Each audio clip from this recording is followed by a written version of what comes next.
vamos dar início ao capítulo 3 da disciplina Introdução à Educação. Eu espero que esteja tudo bem com vocês, meus queridos alunos do ITQ, e espero também que vocês estejam dando conta aí dos seus estudos, das autoatividades, e que esteja tudo bem. O capítulo 3, ele se contrapõe um pouco com o capítulo 2, mas é importante dizer para vocês que tanto o capítulo 2 como o capítulo 3 é de suma importância para nós entendermos o objetivo aqui dessa disciplina, que no caso é a educação, né? Introdução à Educação, e é muito importante porque nós vamos, como eu disse no início, extrair tudo que seja importante e que dê para que nós possamos utilizar nas nossas aulas, nas nossas funções dentro da igreja, que, como nós falamos já algumas vezes, é sempre na posição de ensinar. E se nós tivermos uma postura aí um pouco mais elaborada, com certeza nós vamos ter sucesso em todas essas situações de ensino que nós com certeza vamos ter. Lembrando que nós estamos sendo capacitados pelo Senhor para que em tempo oportuno Ele possa nos usar. Amém? Que Deus possa nos dar discernimento e sabedoria para que nós possamos crescer na graça e no conhecimento juntos. Amém, meus queridos? Então, no capítulo 3, o título é Ciência Sistêmica ou Pós-Moderna. Lembrando que o capítulo 2, ele falava da educação cartesiana ou moderna. E agora o capítulo 3 fala da educação ou da ciência sistêmica pós-moderna. E eu me lembro que em aulas anteriores nós falamos sobre o paradigma, melhor dizendo, e que de tempos em tempos esse paradigma muda. Não é datas estanques, mas nós no capítulo 2 falamos quais eram as características principais do paradigma cartesiano e moderno, e ficou para nós que era um sistema onde dividir, separar, colocar em gavetas, em caixinhas, era a tônica, era o que era de mais importante. E nós vamos ver aqui no capítulo 3, eu trouxe aqui um roteiro para que eu não deixe de falar as principais coisas. A ciência sistêmica ou moderna, ela começou lá no século XIX. E começou com um biólogo chamado Lamarck, ele era francês. E ele começou a falar sobre a evolução dos seres vivos. Aquela, sabe, que nós, enquanto cristãos, não acreditamos, não partilhamos, mas faz parte aqui dos nossos estudos, é importante que se diga. E esse novo paradigma sistêmico ou pós-moderno, ele começou a partir de dois grandes assuntos, que começou lá, como eu disse para vocês agora anteriormente, com o Lamarck, que era a teoria da relatividade e a física quântica. Nós não vamos definir o que foi a teoria da relatividade e nem a física quântica, que não é o nosso objetivo aqui. Contudo, é preciso falar um pouquinho sobre cada uma delas. E eu vou falar assim bem sucintamente. Olha só, na teoria da relatividade, as certezas da ciência cartesiana são desafiadas, que foram aquelas que nós vimos lá no capítulo 2. Tudo era uma certeza absoluta. No paradigma sistêmico e pós-moderno, começaram a duvidar daquelas certezas.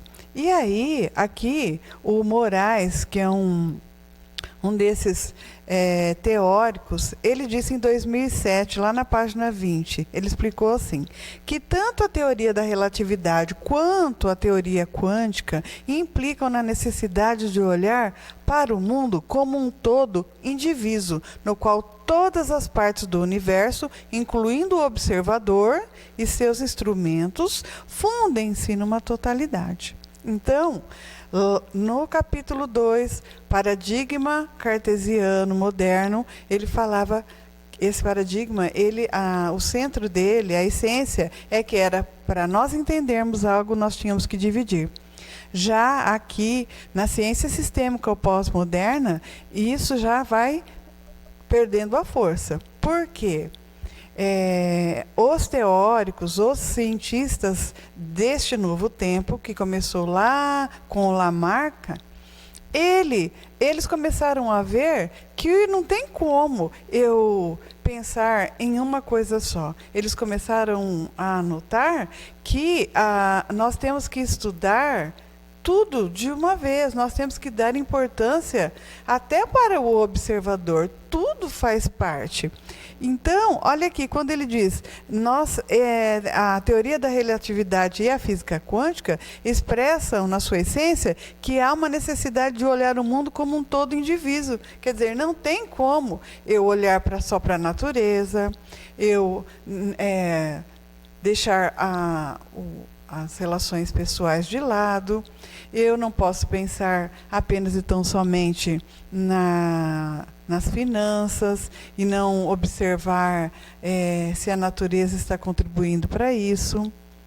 Então, eles começaram a pensar nas coisas de uma maneira junta, tudo junto, indivisível. A física quântica ainda reforçou isso, dizendo o seguinte, olha só, que o todo indivisível, nós temos que pensar nos sistemas vivos. E aí a gente pensa no ecossistema. Nós pensamos nas florestas do mundo. Ultimamente a gente ouve falar tanto que lá do outro lado, a Europa, ela está preocupada com a Amazônia. Eles se intrometem às vezes, né? E os políticos aqui ficam assim, se sentindo ultrajados. Por que que lá na Europa eles estão querendo se intrometer aqui na floresta amazônica? Mas por quê? O paradigma está forte já, o sistêmico pós-moderno, onde não é porque a Amazônia está longe da Europa que eles vão abandonar, porque se o Brasil não cuidar direito, numa hipótese, diz eles que estão cuidando, que está tudo bem. Se der errado, se acabar, não vai ser ruim só para o Brasil, vai afetar o planeta. Então, por isso que quando eu ouço, eu falo, olha aí, ó, o paradigma sistêmico pós-moderno das pessoas preocupadas com o todo, com o universo, com o planeta. Isso é natural. E a física quântica, ela descobriu que o universo se revela como um todo indivisível, como eu acabei de dizer, onde os sistemas vivos estão interligados organicamente. Quando a gente pensa no ecossistema, às vezes nós vemos quando tem lá um desastre no mar, quando um navio faz com que uma praia seja poluída, o que a gente vê?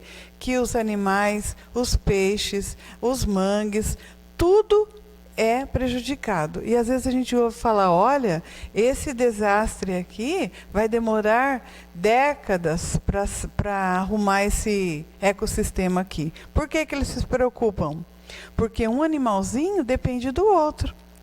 Já no paradigma sistêmico pós-moderno, não tem uma preocupação com uma coisa só em limpar o mar. Não, eles estão preocupados, precisam se preocupar com o ecossistema. Por quê?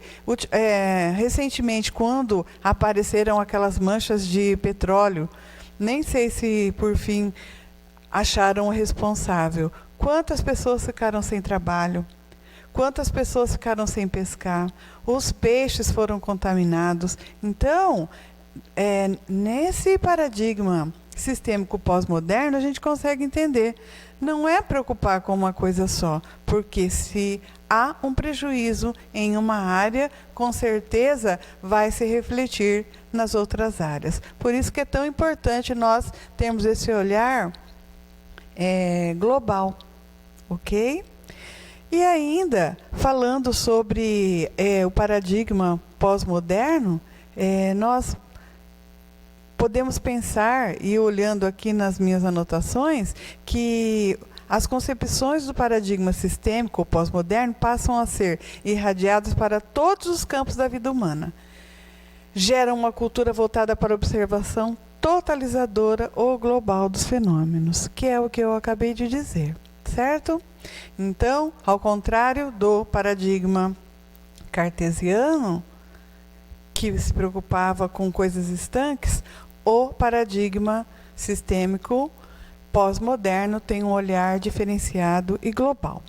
E qual foi a influência do pensamento sistêmico para o nosso mundo? As ideias veiculadas pelo paradigma sistêmico remetem para a importância do conjunto, dos interesses globais, que dizem respeito a cada um e a todos simultaneamente.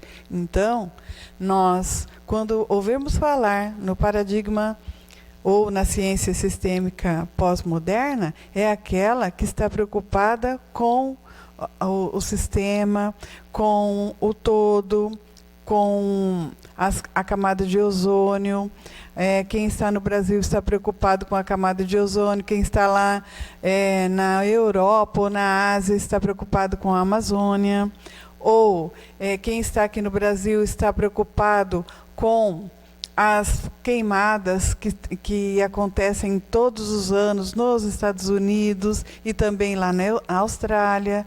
Então, não tem como nós nos preocuparmos apenas e tão somente com esse mundinho aqui. Nós temos que estar atentos.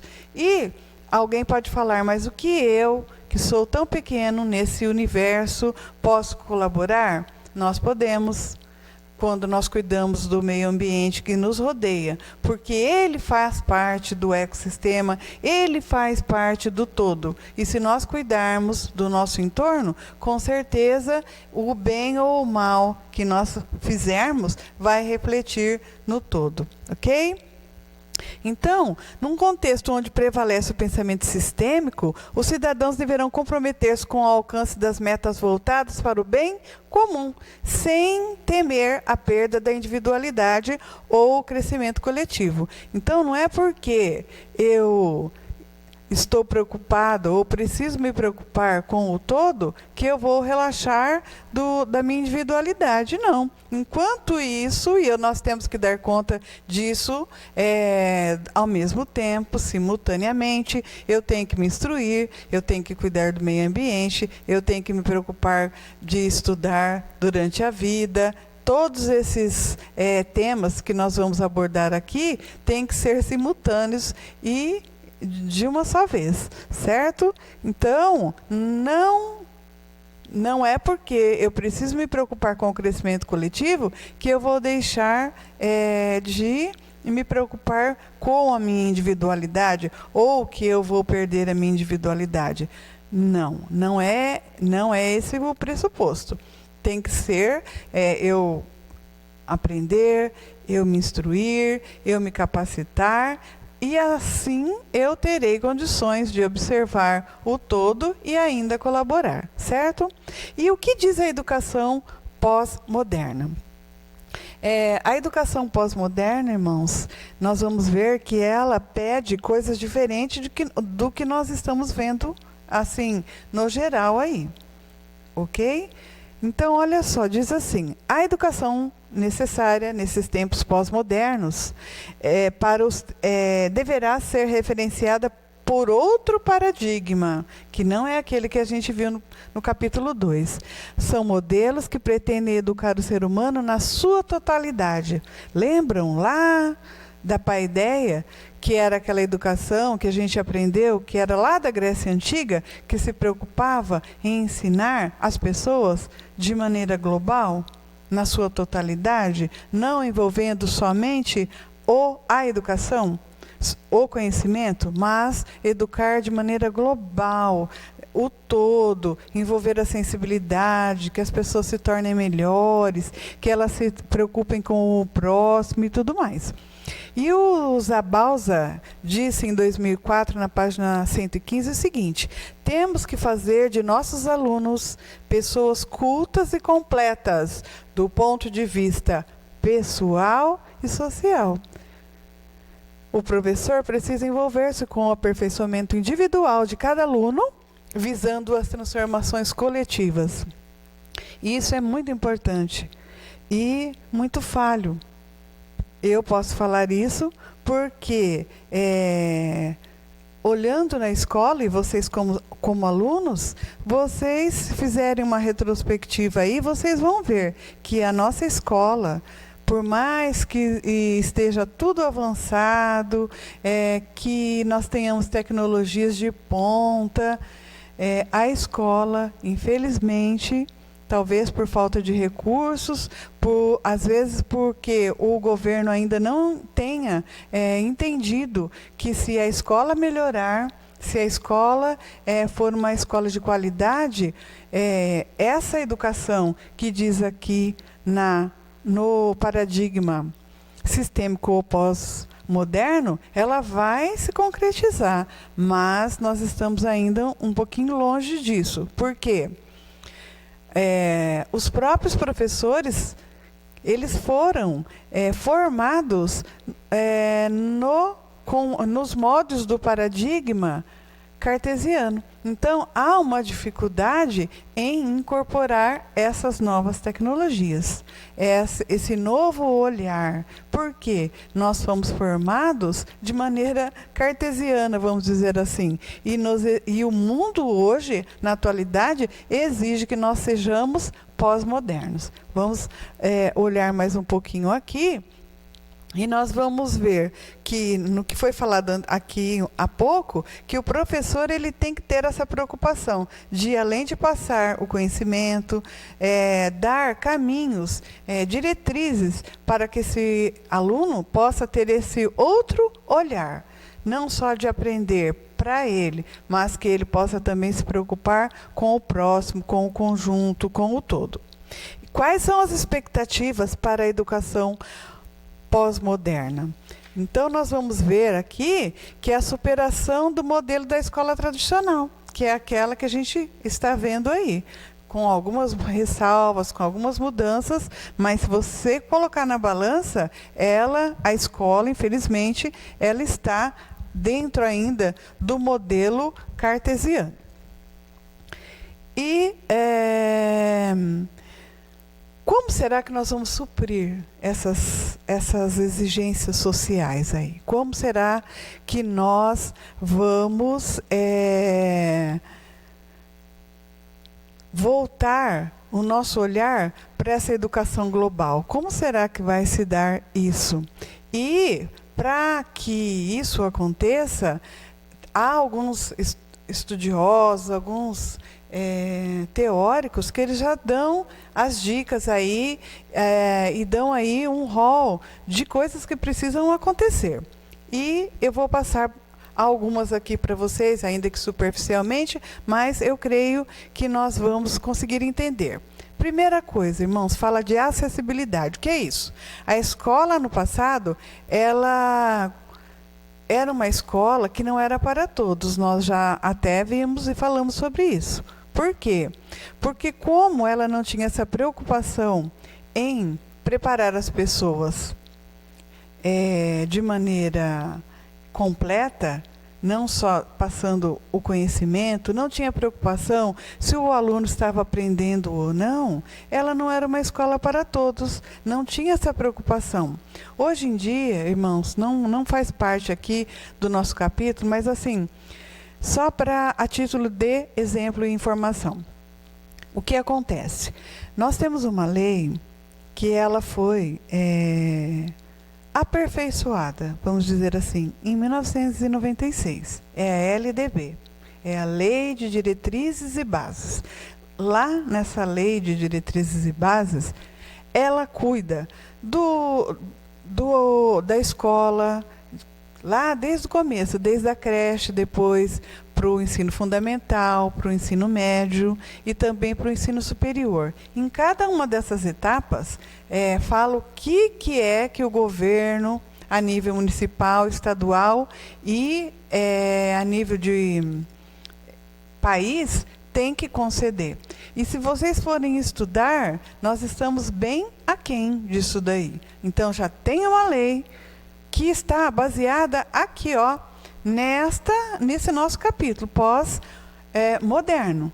Mas, como eu disse para vocês, inclusive, me parece, lá no capítulo 1, que como a nossa escola aqui no Brasil, ela ainda é nova, então nós estamos caminhando ainda para isso, certo? Então, acessibilidade. A escola tem que ser para todos. Todos têm que ter o direito de frequentar a escola. E lá na LDB fala que nenhum aluno pode ser impedido de ir à escola por falta de algum material, por conta de uniforme. Ele tem que ter o transporte garantido, mesmo aqueles que moram na zona rural, e por aí vai. Só que a gente vê muita precariedade ainda. Então, uma das coisas da educação pós-moderna é a acessibilidade. Mas não adianta todo mundo ir para a escola e não ter qualidade. Então, aí na questão da qualidade, que ainda falta caminhar um pouquinho. A composição curricular, irmãos. Lá na educação cartesiana, nós tínhamos algumas disciplinas que estão lá no currículo de cada curso há muito tempo, ok? E a LDB também, ela fala quais são as disciplinas que não pode faltar, quais aquelas que podem ter ou não, que são as facultativas. Tá? Então, português, matemática, são disciplinas que não pode sair do currículo de jeito nenhum. Mas tem outras que, dependendo aí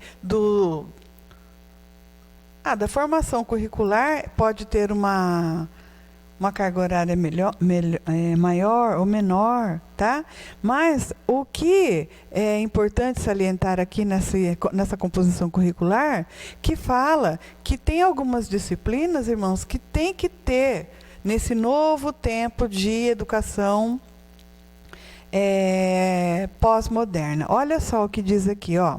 Os projetos de composição curricular, eles tem que mobilizar várias disciplinas que tenham questões relacionadas aos aspectos estruturais da vida individual e societária, como o consumo, administração financeira, relacionamentos interpessoais, gestão de conflitos, prevenção contra as síndromes da vida pós-moderna, que é a depressão, fobias, angústias existenciais e por aí vai. Então, quando que a gente vê que na escola tem alguma disciplina voltada, pelo menos as que eu conheço, pode ser que exista, tá, irmãos? Não estou generalizando, mas as que eu conheço ainda não abordam esses temas. Por isso que eu digo que ainda nós estamos aquém. Tá? Sobre a avaliação, irmãos. Qual a avaliação que a gente conhece? A avaliação que a gente conhece é aquela olha, estuda para a prova, tira tal nota. Tira nota boa, vai. Tira nota ruim, fica para trás. É essa avaliação que a gente conhece. Na educação pós-moderna, sistêmica, essa avaliação não pode ser uma avaliação para discriminar, para separar, para deixar do lado de fora, não. A avaliação, ela tem que ser formativa, ela tem que fazer parte do processo ensino-aprendizagem. Não é uma avaliação para tirar, para separar, não. Essa avaliação tem que ser para que o aluno progrida, para que ele consiga perceber onde ele não está conseguindo ter sucesso e voltar um pouquinho, retomar os estudos e avançar, certo? Outro ponto importante que é falado nesse capítulo 3 é sobre a progressão de estudos, queridos. A progressão de estudos é muito importante nos dias de hoje. A pessoa que quer progredir, que quer se inserir no mercado de trabalho, que quer ter aí sucesso na vida profissional, ele não pode parar. Ele tem que estar sempre estudando. E nós temos visto isso muito hoje em dia, que as pessoas terminam a faculdade, têm que fazer pós-graduação, têm que fazer cursos de atualização, aperfeiçoamento, capacitação. Então, essa é um novo pedido, um item muito importante aqui da nossa educação, que se deve ter hoje em dia, sistêmica ou pós-moderna. Diz assim, com a intenção de garantir a educação como um bem cultural acessível e perene, quer dizer que dure para sempre. Nós temos que estar sempre aprendendo, nós não podemos parar de aprender. Para todos os povos, perene para todos os povos. As pessoas envolvidas com a educação durante toda a vida, elas não podem parar de estudar. E alguém pode falar, mas isso cansa, isso dá trabalho, realmente. Mas, se nós pararmos no tempo, irmãos, nós vamos ser atropelados pela tecnologia, as pessoas que estudam mais vão ficar na frente, e mesmo aquelas pessoas que, saindo um pouquinho do tema educação, na vida secular, hoje em dia, nós temos que viver aprendendo.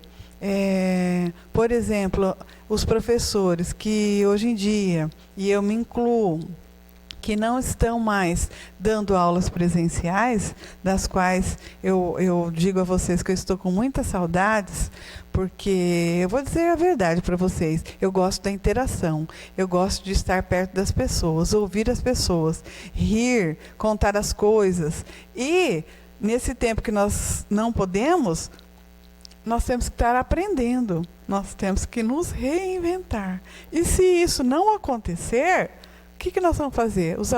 Tá esse tempo que a gente não tem que ter o distanciamento social. Os alunos vão ficar sem aprender? Então, foi uma ótima oportunidade para que muitas pessoas, e eu me incluo, de estar se aperfeiçoando, aprendendo novas coisas, novas tecnologias. As pessoas, as donas de casa, se elas, os aparelhos hoje eletrodomésticos estão muito avançados, muito exigindo de nós outros saberes. Então, tudo exige de nós que a gente aprenda, porque senão nós não vamos poder usufruir das coisas que nos dão aí maior conforto e por aí vai. Outro item que exige na educação pós-moderna é a formação profissional e humana. Olha só o que diz aqui: a formação de caráter interdisciplinar deverá prevalecer nos contextos educativos.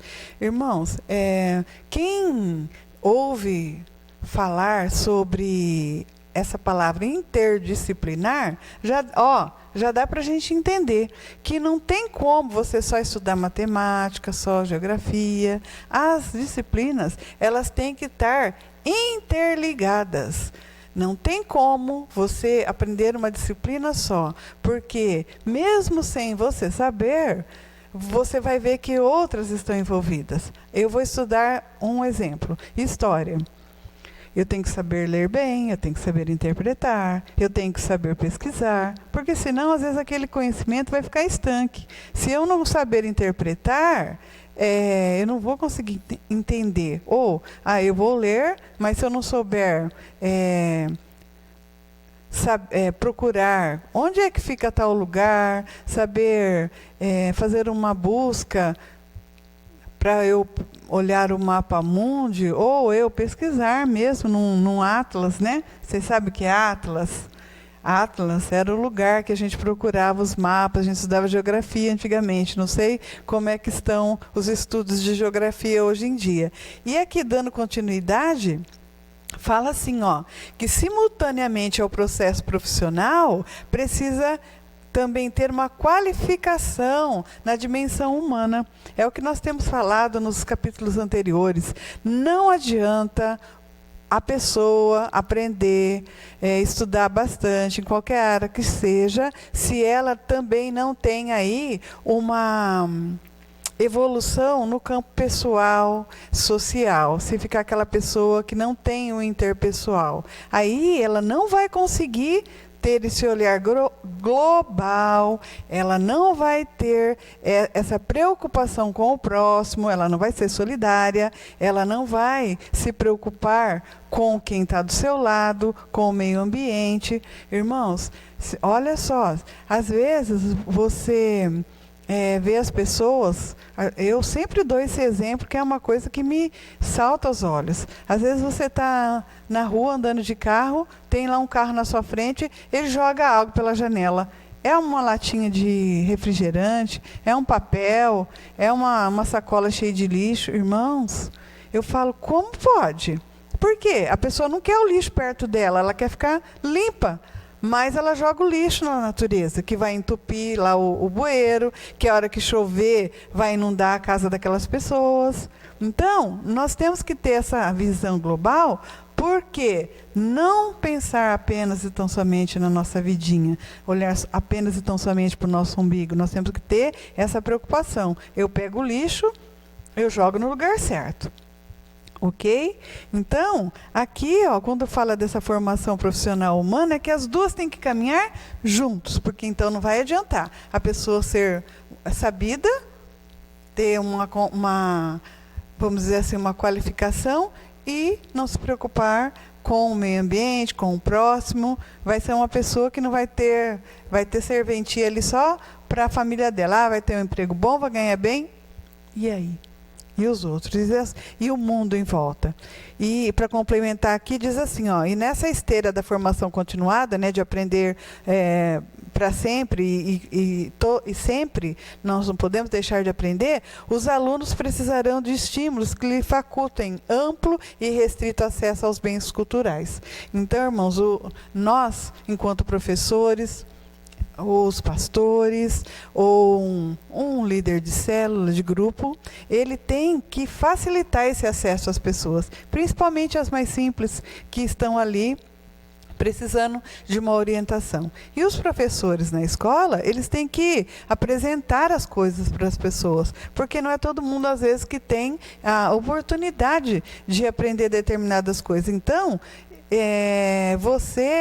nós, professores, ou os pastores, tem que estar sempre apresentando coisas novas. Vocês já conhecem isso?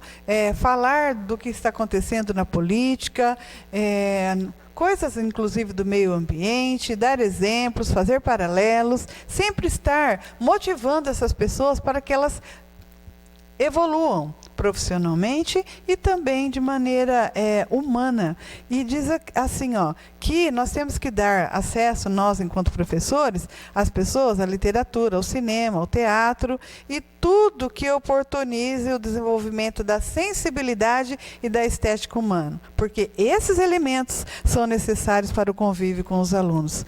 Então, nós temos que ter um vínculo e com esses nossos educandos, com essas pessoas que estão sob a nossa responsabilidade, de estar apresentando, de estar motivando, de estar mostrando novos caminhos, novos exemplos, contando histórias de vida, motivando cada um deles para que eles possam ter o interesse de estar procurando essa ascensão profissional, humana, para que eles possam ter esse olhar global que diz aqui o capítulo 3, e essa educação pós-moderna sistêmica, tá? Todo esse conhecimento, irmãos, ele não vai ser à toa para as pessoas. Esse conhecimento, toda essa visão global, ela dá um impacto na vida da pessoa. Ela consegue uma emancipação. Ela fica uma pessoa mais, digamos assim, a partir de certo momento, a hora que o professor, aquele que está ali junto com o aluno, ajudando ele a decolar, vamos usar essa palavra, quando ele consegue pegar essas dicas aí de aprendizagem, ele vai sozinho, ele acaba se emancipando. O quê?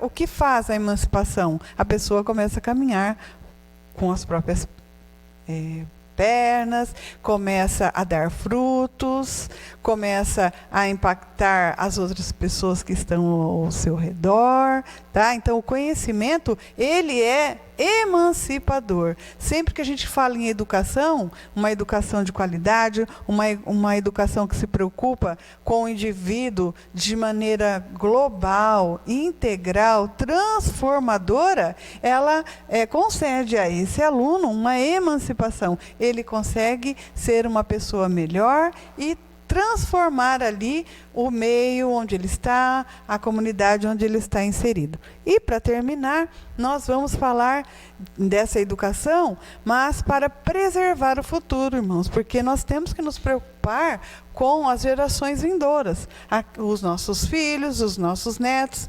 Que planeta, que educação que nós vamos deixar para cada um deles? E diz assim, que a educação pós-moderna, ela precisa aceitar o desafio de cuidar da preparação das pessoas para que possam assumir um estilo de vida consciente, saudável e de plena responsabilidade, para que preservem a própria existência, o futuro da humanidade e o planeta, que é o que a gente ouve muito falar sobre a preservação ambiental.